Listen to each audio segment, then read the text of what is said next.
Well, hey now. Welcome to Fitz's Electric Bar. I'm Fitz.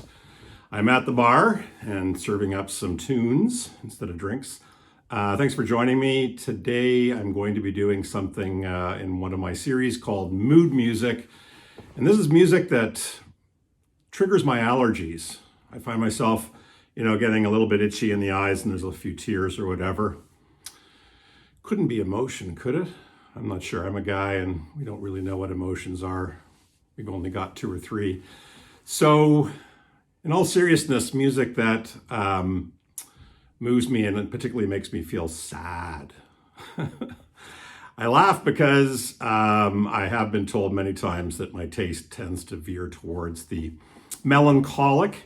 And I guess it's just because I do like to feel, and sadness can be a strong emotion, and music is probably one of the best ways to evoke that feeling. And there's a lot of nuance to that, I guess, movies and music, but for me, music in particular. So today I'm going to look at, on Fitz's Electric Bar, sad music, songs that really hit you. And I was thinking a little bit about, well, what is it about a song that makes it sad? Now, first of all, it's extremely subjective.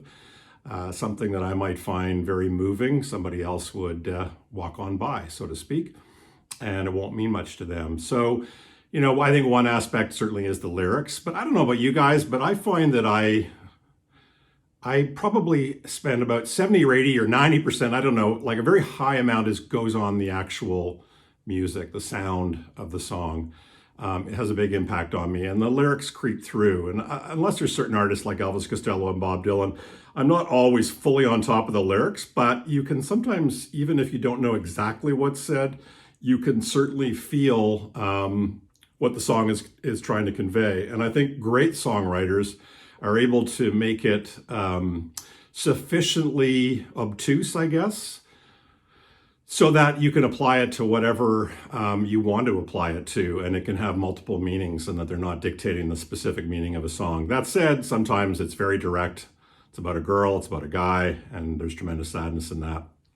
So lyrics is certainly one thing that triggers the emotion of sadness in a song. The other, I think, is the melody. So there's the music itself, but I think the melody, I don't know what it is. I'm not a psychologist nor a musician, so I don't know what it is about certain melodies that seem to evoke deep feelings and potentially feelings of sadness and nostalgia and reflection and all those kinds of variances on what could be called sadness. But I think melody can have a big role in that. I think also, again, from a musical construction standpoint, minor chords are certainly have a big impact on us. It does something to our brain. I don't know what minor chords do exactly other than I can feel it. And minor chords tend to create a feeling of sadness most often, as I understand it.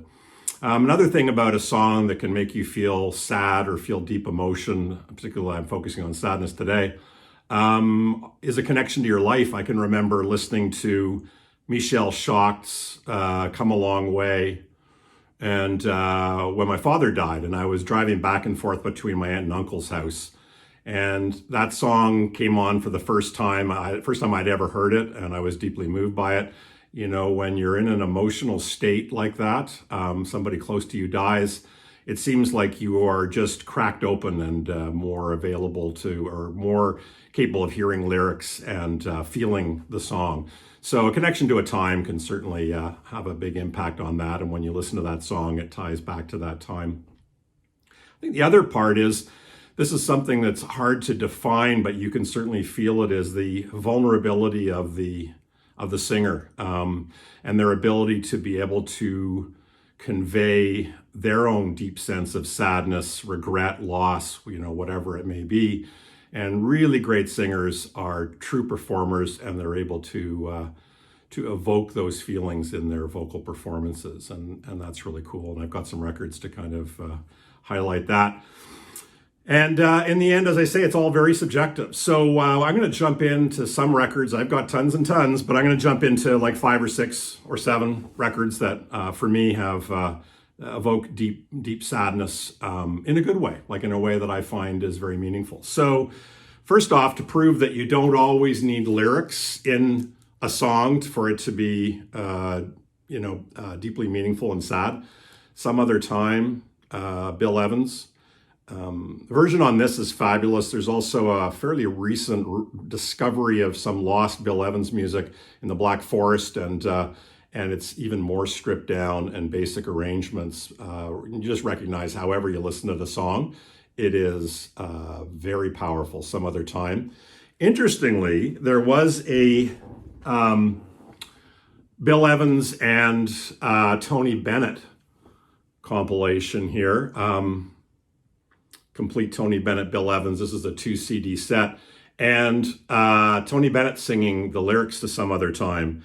And it doesn't take anything away from the music. Of course, you've got Bill Evans playing piano behind the scenes, so you've got the mood created perfectly again.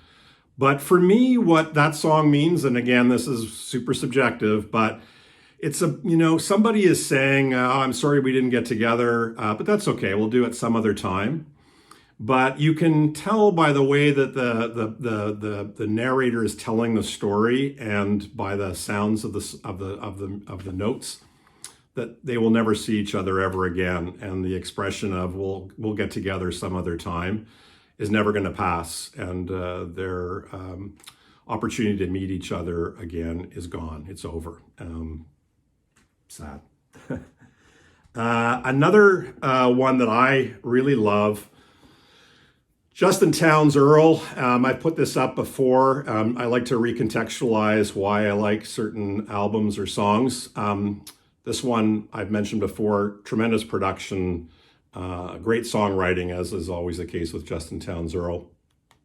All the more poignant because this was the last record he released before he passed away a few years ago, and a tremendous loss. And also just the fact that his father is Steve Earle, I think, makes you feel sadder. I mean, nobody should lose a son or a daughter, that young. But the fact that we've kind of grown up with Steve Earle, you feel sad for his loss in a deep way, much like I think many of us do for Nick Cave's loss of two of his kids. The song on here that I think is incredible is Ahí está mi niña.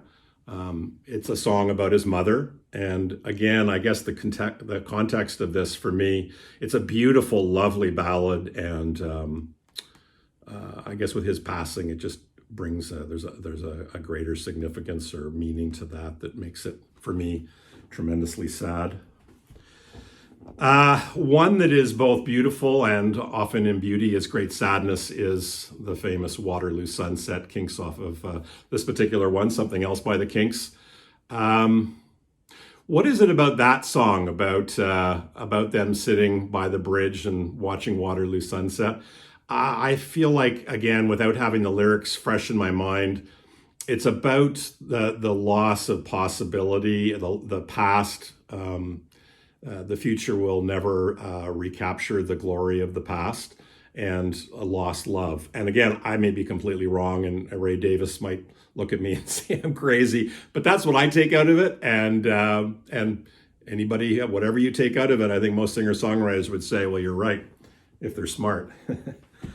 Another one that is tremendously powerful, this, Graham Parsons, so famously member of the Latter-day Birds, and then later the Flying Burrito Brothers.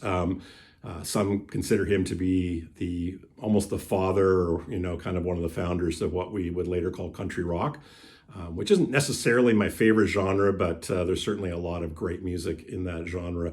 And this record is a stellar record. I mean, from beginning to end.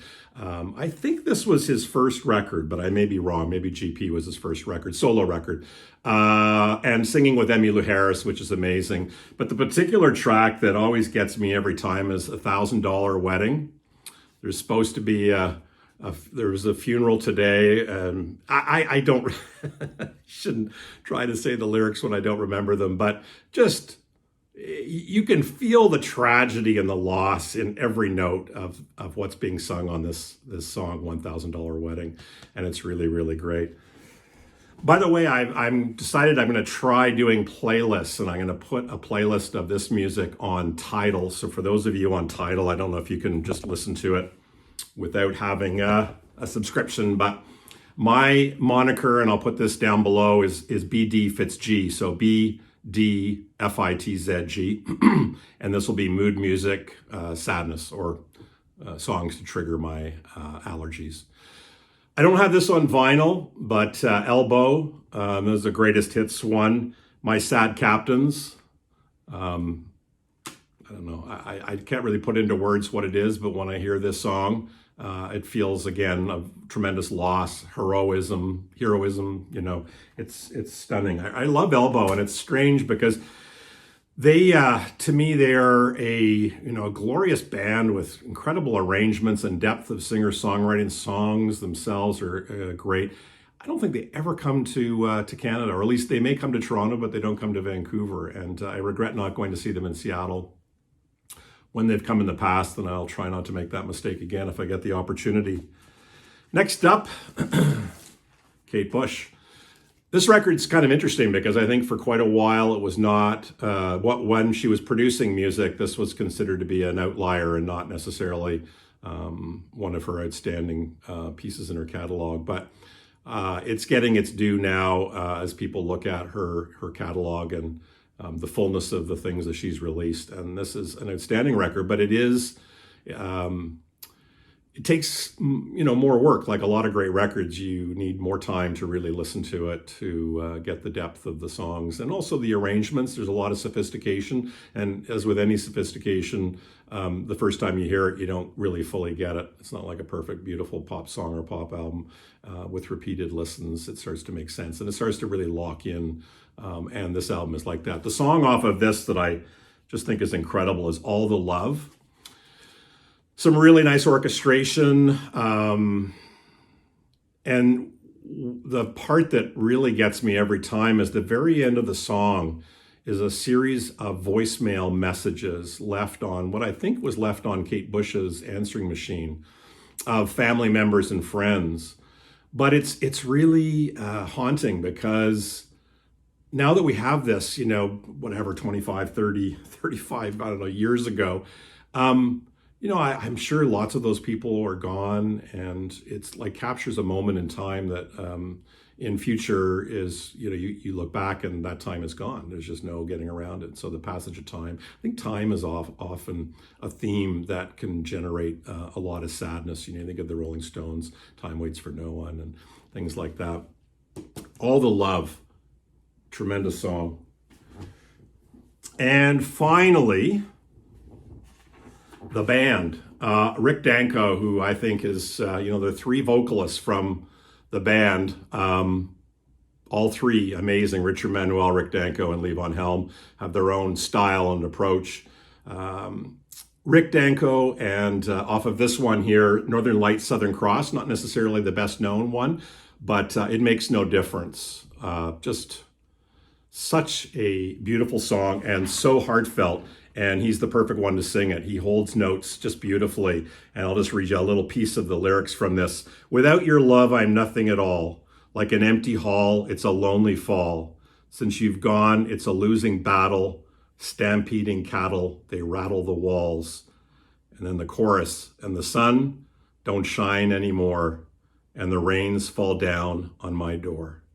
Not doing it justice, but just shivers me every time. Beautiful, heartfelt music, tremendous sadness, and of course, further reinforced by the loss of Rick Danko, that we don't have him in our life anymore making music, but we do have his music to keep us warm at night, as it were. Get that? Fire. So, Fitz's Electric Bar, mood music, songs that trigger my allergies. Honey, it's just allergies. Carpe diem, motherfuckers.